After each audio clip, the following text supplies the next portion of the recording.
على رسوله الكريم أما بعد فأعوذ بالله من الشيطان الرجيم بسم الله الرحمن الرحیم۔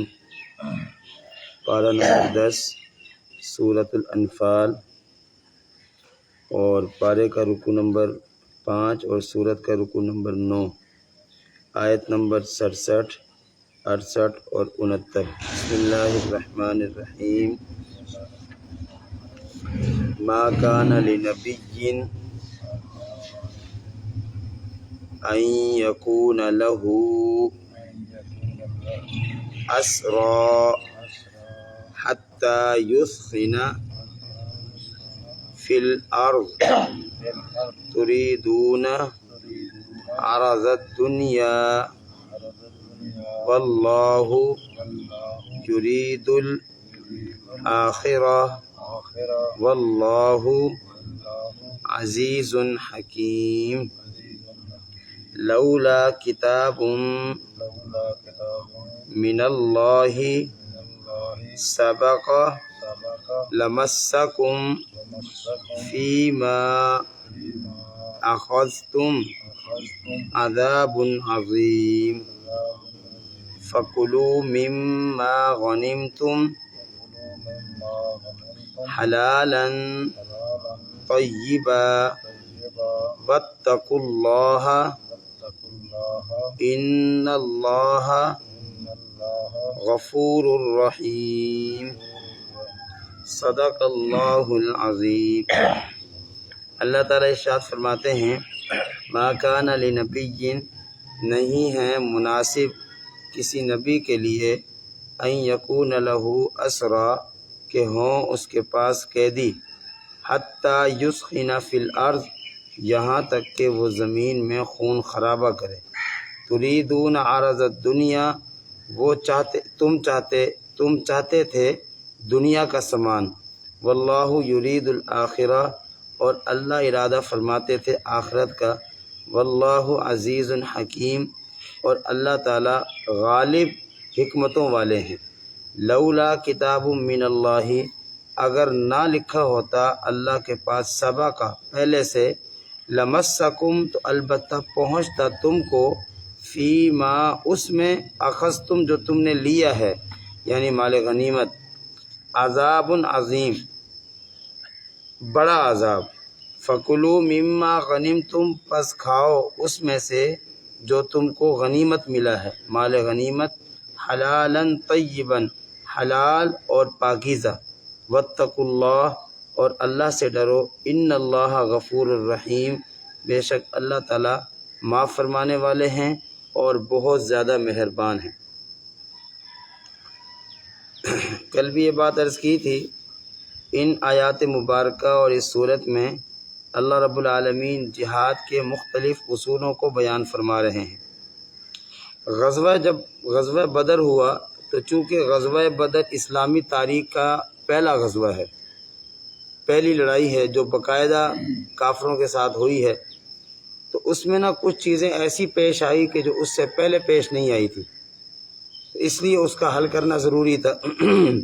پہلی چیز تھی مال غنیمت، کہ جب کافروں کے ساتھ لڑائی ہوئی تو جو کافروں کا مال مسلمانوں کو حاصل ہوا تو اس مال کا کیا کرنا ہے۔ نبی علیہ السلام سے پہلے سابقہ امتوں میں جو مال غنیمت حاصل ہوتا تھا، مال غنیمت کہتے ہیں اس مال کو جو لڑائی کے بعد حاصل ہو، دشمن سے وہ مال لیا جائے لڑائی کے بعد۔ ایک اور مال ہوتا ہے جس کو مال فے کہتے ہیں۔ مال فے اس کو کہتے ہیں کہ وہ حاصل تو دشمن سے کیا جاتا ہے لیکن صلح کے نتیجے میں، لڑائی کے نتیجے میں نہیں۔ تو جو مال لڑائی کے نتیجے میں حاصل ہو اس کو مال غنیمت کہتے ہیں، اور جو مال دشمن سے بغیر لڑے حاصل ہو اس کو مال فے کہتے ہیں۔ نبی علیہ السلام کو جو فدق کا باغ ملا تھا وہ بغیر لڑے ملا تھا، اس لیے اس کو مال فے کہتے ہیں۔ تو نبی علیہ السلام سے پہلے جو سابقہ امتیں ہیں، سابقہ جو قومیں گزری ہیں، ان میں جب کسی کے ساتھ جہاد کیا جاتا، اس جہاد کے نتیجے میں جو مال غنیمت حاصل ہوتا، اس کا اصول یہ ہوتا کہ اس کو ایک جگہ رکھ دیا جاتا، اللہ پاک کی طرف سے آگ آتی اور اس کو جلا کے راکھ کر دیتی، یعنی استعمال کرنے کی اجازت نہیں تھی۔ جس طرح قربانی کا گوشت سابقہ قوموں میں کھانے کی اجازت نہیں ہوتی تھی، وہ قربانی کرنے کے بعد، ذبح کرنے کے بعد اس گوشت کو ایک پہاڑی پر ایک مخصوص مقام پہ رکھ دیا جاتا تھا، اللہ کی طرف سے آگ آتی اور اس گوشت کو جلا دیتی، اگر وہ گوشت جل جاتا تو وہ قربانی کے قبول ہونے کی علامت ہوتی، اگر وہ نہ جلتا اس کا یہ مطلب ہوتا کہ قربانی قبول نہیں ہوئی ہے۔ اور اسی طریقے سے مال غنیمت اگر وہ جلا دیا جاتا، اللہ پاک کی طرف سے آگ آتی اور مال غنیمت جل جاتا، اس کا یہ مطلب ہوتا کہ وہ جہاد اللہ کے ہاں قابل قبول ہے، اور اگر وہ مال غنیمت نہ جلتا اس کا یہ مطلب ہوتا کہ وہ جہاد اللہ کے ہاں مقبول نہیں ہے۔ اب دیکھیے اللہ رب العالمین نے نبی علیہ الصلوۃ والسلام پر نبی علیہ الصلوۃ والسلام کے صدقے اس امت پر کتنے احسانات فرمائے۔ اب اگر خدا نہ خواستہ ہم قربانی کریں اور قربانی کر کر ہم اپنا گوشت ایک مقام پہ رکھیں، وہ نہ جلے، سب کو پتہ چل جائے گا ان کی قربانی قبول نہیں ہوئی۔ ایک راز ہے نا، یہ تو ایک پردہ ہے جو اللہ تعالیٰ رکھتے ہیں کہ ہماری عبادات کس درجے میں قبول ہو رہی ہے نہیں ہو رہی، اللہ نے پردہ رکھا ہوا ہے۔ لیکن اگر دنیا میں ہی یہ فیصلہ ہو جائے بھی فلاں کی نماز قبول ہوئی ہے، فلاں کی نہیں ہوئی، فلاں کی عبادت قبول ہوئی ہے، فلاں کی نہیں ہوئی ہے، فلاں کی قربانی قبول ہوئی ہے، فلاں کی نہیں ہوئی ہے، تو انسان دنیا ہی میں ذلیل ہو جائے۔ ہاں جی، جس طرح سابقہ قوموں میں جب انسان گناہ کرتا تھا تو صبح اس کی دروازے کے اوپر چوکاٹ پہ لکھا ہوتا تھا اس نے فلاں گناہ کیا ہے، ٹھیک ہے، تو انسان کو کتنی شرمندگی اٹھانی پڑتی ہوگی۔ اللہ رب العالمین نے نبی علیہ السلام کے صدقے اس امت پر ہم پر یہ کرم فرمایا ہے کہ ہمارے اس طرح کے معاملات پہ اللہ پاک نے پردہ ڈال دیا، اب یہ بندے کا اور رب کا معاملہ ہے۔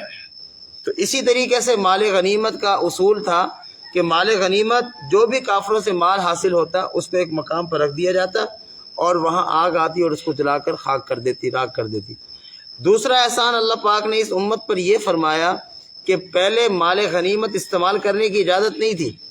مال غنیمت میں غلام آتے ہیں، مال غنیمت میں باندیاں آتی ہیں، اسلحہ ہوتا ہے، جانور آتے ہیں، بے شمار چیزیں آتی ہیں۔ تو پچھلی امت کو مال غنیمت کے استعمال کرنے کی اجازت نہیں تھی، نبی علیہ الصلوۃ والسلام کے صدقے اس امت کو مال غنیمت استعمال کرنے کی اجازت دی گئی۔ تو چونکہ اس سے پہلے اس طرح کا کوئی معاملہ نہیں ہوا تھا، اب غزوہ بدر میں جو کافروں کا مال مسلمانوں کے ہاتھوں آیا تو اس کے بارے میں مسلمان پریشان تھے کہ ہمیں اس کے بارے میں کیا کرنا چاہیے، اس مال کو استعمال کریں نہ کریں۔ تو اس صورت کے آغاز میں اللہ رب العالمین نے اس کو حل فرمایا کہ یسألونک عن الانفال قل الانفال للہ والرسول فاتقوا اللہ واصلحوا ذات بینکم، اس پر تفصیلی گفتگو میں عرض کر چکا ہوں۔ دوسری جو چیز تھی جو اس سے پہلے پیش نہیں آئی تھی وہ کہ جو جنگی قیدی ہوتے ہیں ان جنگی قیدیوں کا کیا کرنا ہے۔ کل بھی تھوڑی سی میں نے اس پر بات عرض کی تھی کہ غزوہ بدر میں جتنے کافر مارے گئے تقریباً اتنے ہی کافر قیدی ہوئے۔ اب یہ پہلی مرتبہ، چونکہ جنگ پہلی مرتبہ ہوئی ہے تو جنگی قیدی بھی پہلی مرتبہ ہوئے ہیں۔ اب ان جنگی قیدیوں کا کیا کرنا ہے۔ جبریل امین نبی علیہ السلام کی خدمت میں حاضر ہوئے اور عرض کیا کہ اللہ آپ کو اور صحابہ کرام کو اختیار دیتے ہیں ان جنگی قیدیوں کے بارے میں کہ آپ ان کو قتل کر دیں، آپ ان کو فدیہ لے کے چھوڑ دیں، لیکن اگر آپ ان کو قتل کر دیں گے تو یہ بہتر ہے، اور اگر آپ فدیہ لے کر ان کو چھوڑیں گے تو جتنے آج چھوڑیں گے اتنا ہی کل کو اگلی جو بھی جنگ ہوگی اس جنگ میں آپ کے لوگ شہید ہوں گے۔ سمجھے اس بات کو۔ اب یہ دو چیزوں کو اختیار دیا، لیکن اللہ رب العالمین کو جو پسند تھی، جو اللہ پاک کی منشا تھی، اللہ پاک جس کو زیادہ بہتر سمجھ رہے تھے، وہ یہ بات تھی کہ ان کو قتل کر دیا جائے، کہ اگر آج ان کافروں کو قتل کر دیا جائے گا تو یہ کفر کی جڑ ختم ہو جائے گی، کہ بھئی 70 تو بڑے بڑے سردار مارے گئے اور یہ جو بڑے بڑے قیدی ہوئے ہیں یہ بھی مارے جائیں گے، تو یہ سردار ہیں بڑے بڑے، تو جڑ جو ہے نا کفر کی ختم ہو جائے گی۔ آئندہ اسلام کے مقابلے میں کفر سر نہیں اٹھائے گا اور پورے عرب پر اسلام کا ایک رعب، دبدبہ، ایک ہیبت طاری ہو جائے گی، تو یہ اسلام کے حق میں اور مسلمانوں کے مستقبل کے حق میں بہتر ہوگا۔ تو بہتر یہ تھا، افضل یہ تھا، اللہ پاک کی منشا یہ تھی، لیکن حضرات صحابہ کرام رضوان اللہ تعالی علیہم اجمعین نے جو رائے یا جو صورت اختیار کی وہ غیر بہتر تھی۔ اب سمجھیں اس بات کو، انہوں نے فدیہ لیا۔ اچھا، فدیہ جب لیا اور جبریل امین کے ذریعے رسول اللہ صلی اللہ علیہ وسلم کے ذریعے صحابہ کرام کو جب یہ بات بتلائی گئی، اگر آج فدیہ لیتے ہو تو جتنے قیدیوں کو چھوڑ رہے ہو اتنے ہی کل کو شہید ہوں گے، تو شہادت کو صحابہ کرام نے اپنے لیے ایک غنیمت سمجھا، اپنے لیے ایک سعادت سمجھا کہ اگر ہمیں شہادت مل جاتی ہے تو ایک بڑی بات ہے۔ تو انہوں نے وہ اس سے خوفزدہ نہیں ہوئے، بلکہ اس کو تو اللہ سے ملاقات کا ذریعہ سمجھا۔ تو انہوں نے اس کو قبول کر لیا کہ آج فدیہ مال بھی مل جائے گا اور کل کو شہادت بھی مل جائے گی، تو ڈبل فائدہ ہے۔ تو اس نقطہ نظر سے انہوں نے اس بات کو قبول کیا۔ اللہ رب العالمین فرماتے ہیں کہ ما کان لنبی، کسی بھی نبی کے لیے یہ مناسب نہیں ہے، ان یکون لہ اسرا، کہ اس کے پاس قیدی ہوں، ان قیدیوں کو حتی یسخن فی الارض، ان قیدیوں کو زمین میں ان کا خون خرابہ کرے، ان کو قتل کرے۔ میری بات سمجھیں، اسلام کے بعض احکامات بہت سخت ہیں، سمجھ آ رہی ہے؟ بہت سخت ہیں بظاہر۔ مثال کے طور پر ایک آدمی نے چوری کی، اسلام کہتا ہے ہاتھ کاٹ دو۔ اب ہاتھ جب انسان کا کٹے گا معذور ہو جائے گا، ساری زندگی کے لیے معذور ہو جائے گا، اسلام کا حکم ہے۔ پھر چوری کرے، اس کا مخالف پاؤں کاٹ دو، اگر سیدھا ہاتھ کاٹا ہے تو الٹا پاؤں کاٹ دو۔ پھر چوری کرے الٹا ہاتھ کاٹ دو، پھر چوری کرے دوسرا سیدھا پاؤں کاٹ دو، یعنی مخالف پاؤں کاٹ دو۔ یہ اسلام کا حکم ہے۔ اب ذرا آپ سمجھیں کہ ہاتھ کاٹنا، پاؤں کاٹنا، بظاہر اس میں سختی ہے، شدت ہے، لیکن دراصل اس سختی کے پیچھے امت اور قوم اور انسانیت کا ایک بہت بڑا فائدہ چھپا ہوا ہے کہ اگر اس طرح کے جرائم پر اس طرح کے مجرموں کو سزا دی جائے گی تو لوگوں کا مال محفوظ ہو جائے گا۔ ایک کرے گا، دو کرے گا، جب انہیں پتہ چل جائے گا کہ بھئی سزائیں ملتی ہیں، ہمارے ہاتھ کاٹے جائیں گے، وہ دوبارہ چوری نہیں کرے گا، اور جب ایک دفعہ ایک آدمی کا ہاتھ کاٹا جائے گا تو سب کے لیے وہ نشان عبرت بن جائے گا۔ نتیجہ یہ نکلے گا کہ معاشرہ پرامن ہو جائے گا۔ تو اب اس ہاتھ کے کاٹنے میں بظاہر سختی ہے، شدت ہے، لیکن اس شدت کے پیچھے جو اجتماعی مفاد ہے، اجتماعی فائدہ ہے، سب کا فائدہ ہے، وہ چھپا ہوا ہے، اور وہ اس سے بہت بڑا ہے۔ ایک آدمی زنا کرتا ہے، اللہ ہم سب کی حفاظت فرمائے، ہمارے معاشرے کی حفاظت فرمائے۔ ویسے نا میرے ذہن میں یہ بات آتی، معاشرے میں زنا کی پہلے بھی ہوتے ہوں گے، لیکن اب جس کثرت سے ہو رہے ہیں نا، پہلے نہیں تھے۔ اس کی نا بنیادی طور پر میری سمجھ میں جو بات آتی ہے، دو وجہ ہیں۔ ایک وجہ یہ ہے، ایک عورت، اس کے شوہر نے اس کو طلاق دے دی، وہ عورت مطلقہ ہو گئی۔ مطلقہ ہونے کے بعد عام طور پر اس عورت کے سر سے خاندان کا سہارا اٹھ جاتا ہے، خاندان اس کو سپورٹ نہیں کرتا، پھر بھائی ہیں وہ اس کو نہیں سنبھالتے، وغیرہ وغیرہ۔ نتیجہ یہ نکلتا ہے کہ وہ عورت معاشرے کے آسرے پہ رہ جاتی ہے۔ اب معاشرہ کیا ہے؟ معاشرے میں کس بہن بیٹی کو عزت کی نگاہ سے دیکھا جاتا ہے؟ ہم سمجھتے ہیں اس بات کو۔ اب اس نے ایک زندگی گزارنی ہے، اس خاتون نے، اس کے بچے ہیں، 2 ہیں 4 ہیں، اس کو پالنا ہے۔ معاشرے میں اس عورت کے لیے، مطلقہ کے لیے حالات ایسے بنا دیے جاتے ہیں کہ دوسری شادی اس کی نہیں ہوتی، مطلقہ سے کرتے کوئی نہیں، بہت کم ہوتا ہے، الا یہ کہ خاندان خود اس میں دلچسپی لے۔ اب اگر شادی نہ ہو، اس نے ساری زندگی گزارنی، انسان کے ساتھ خواہشات ہیں، جذبات ہیں، اس کے بچے ہیں۔ نتیجہ یہ نکلتا ہے کہ وہ اپنے بچوں کو 2 ٹائم کی روٹی کھلانے کے لیے اپنی عزت کو نیلام کرتی ہے۔ ہم سمجھتے ہیں اس بات۔ نمبر 1 یہ، نمبر 2 بیوہ۔ جیسے ہی شوہر فوت ہوتا ہے، ابھی عورت عدت سے نہیں فارغ ہوئی ہوتی، شوہر کی طرف سے ملنے والی جائیداد، شوہر کی طرف سے ملنے والے مکان سے اس خاتون کو محروم کر دیا جاتا ہے، اس سے لے لیا جاتا ہے، اپنے لے لیتے ہیں، اپنے سگے بھتیجوں کو، ان یتیم بچوں کو محروم کر دیا جاتا ہے، اس شوہر کی طرف سے ملنے والی وراثت سے محروم کر دیا جاتا ہے۔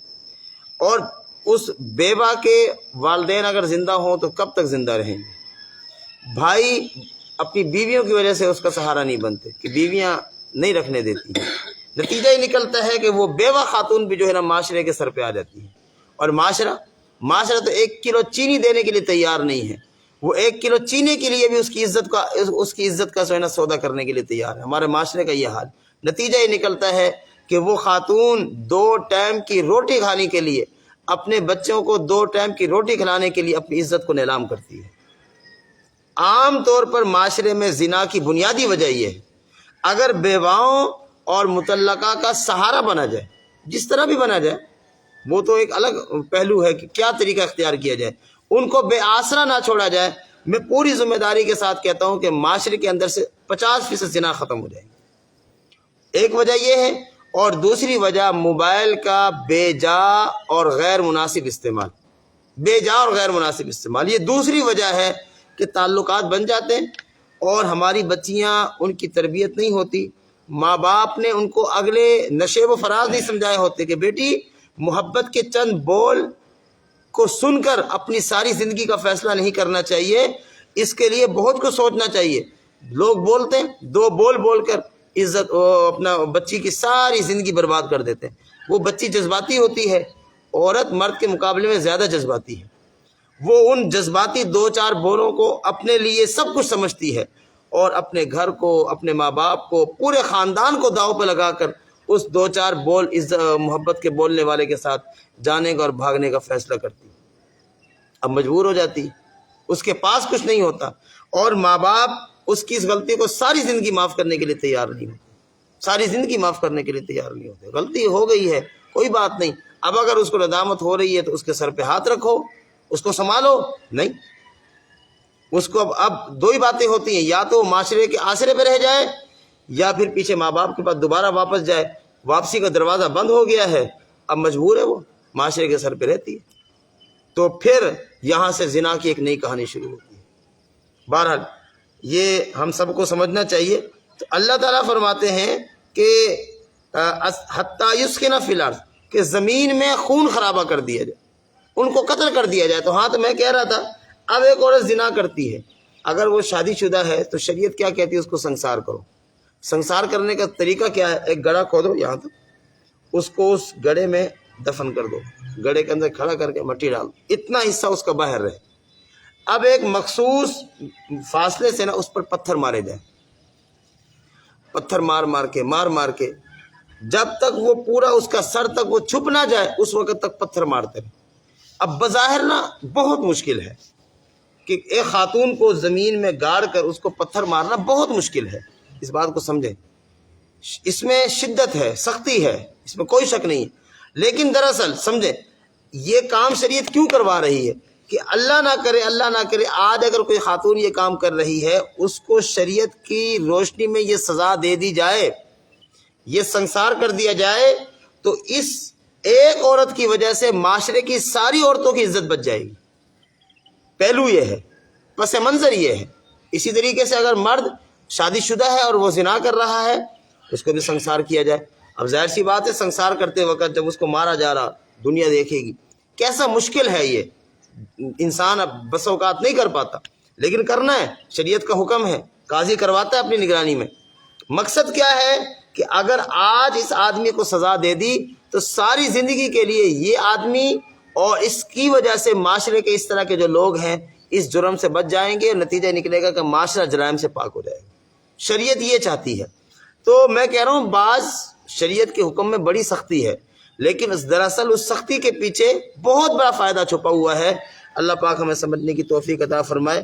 تو اللہ نے فرمایا لولا کتاب من اللہ، اگر اللہ پاک کی طرف سے پہلے سے لکھا نہ ہوتا، یعنی تم نے جو فدیہ لے کر قیدیوں کو آزاد کر دیا، یہ اللہ پاک نے لکھا تھا، اس طرح ہونا تھا۔ اگر لکھا نہ ہوتا، میری بات سمجھو، لمسکم، البتہ تم کو پہنچتا، فی ما، اس میں اخذتم، جو تم نے لیا یعنی فدیہ، اس فدیے کے بدلے میں تم کو کیا پہنچتا؟ عذاب عظیم، بڑا عذاب۔ سمجھ رہے ہیں بھائی؟ اللہ کا حکم سب سے بلند ہے، اللہ کا حکم سب سے آگے ہے، اللہ کی مرضی اور منشا سب سے پہلے ہے، باقی ساری باتیں بعد میں ہیں۔ پھر اللہ پاک نے فرمایا کہ چلو تم نے جو یہ مال غنیمت لے لیا ہے، اب اس مال غنیمت کو فکلو، کھاؤ۔ فرمایا کہ حلالن طیب، حلال اور پاکیزہ۔ حلال جو رزق ہیں ان میں سب سے پہلے نمبر پر مال غنیمت ہے، چونکہ وہ جہاد کے نتیجے میں حاصل ہوتا ہے، اور حلال اور رزق، حلال اور پاکیزہ جو رزق ہے اس میں دوسرے نمبر پر تجارت ہے، تجارت، اور تیسرے نمبر پر زراعت ہے، چوتھے نمبر پر بھی باقی جو اسباب وہ ہیں، آمدنی ہے، ذرائع آمدنی ہے، ملازمت ہے، وغیرہ وغیرہ۔ تو پہلے نمبر پر جو رزق حلال اور طیب اور پاکیزہ رزق ہے، پہلے نمبر پر مال غنیمت جو جہاد کے نتیجے میں حاصل ہوتا ہے، دوسرے نمبر پر تجارت، اور تیسرے نمبر پر زراعت، اور چوتھے نمبر پر باقی جو اسباب آمدنی ہیں، ذرائع آمدنی ہیں، حلال جو شریعت کے دائرے میں کی جاتی ہے، تو وہ حلال اور طیب رزق ہے۔ فرمایا فکلو پس کھاؤ مما اس میں غنیم تم جو تم نے مال غنیمت کے طور پہ لیا ہے حلالن وہ تمہارے لیے حلال بھی ہے طیباً اور پاکیزہ بھی ہے. فرمایا واتقوا اللہ اور بنیادی بات یہ ہے کہ اللہ سے ڈرو. جب خوف خدا ہوگا تو انسان ہر قسمی گناہ کو چھوڑ دے گا. جب خوف خدا ہوگا ہر قسم کے نیکی کے کاموں کو کرنے کے لیے آگے بڑھے گا. فرمایا کہ باقی اگر کوئی غلطی ہو جائے انسان ہے ان اللہ غفور بے شک اللہ معاف کرنے والے ہیں. اللہ معاف کیوں کرتے ہیں؟ رحیم بہت زیادہ مہربان. صرف مہربان نہیں بلکہ بہت زیادہ مہربان ہے. اللہ رب العالمین ہمیں دین سمجھنے کی اور عمل کرنے کی توفیق عطا فرمائے.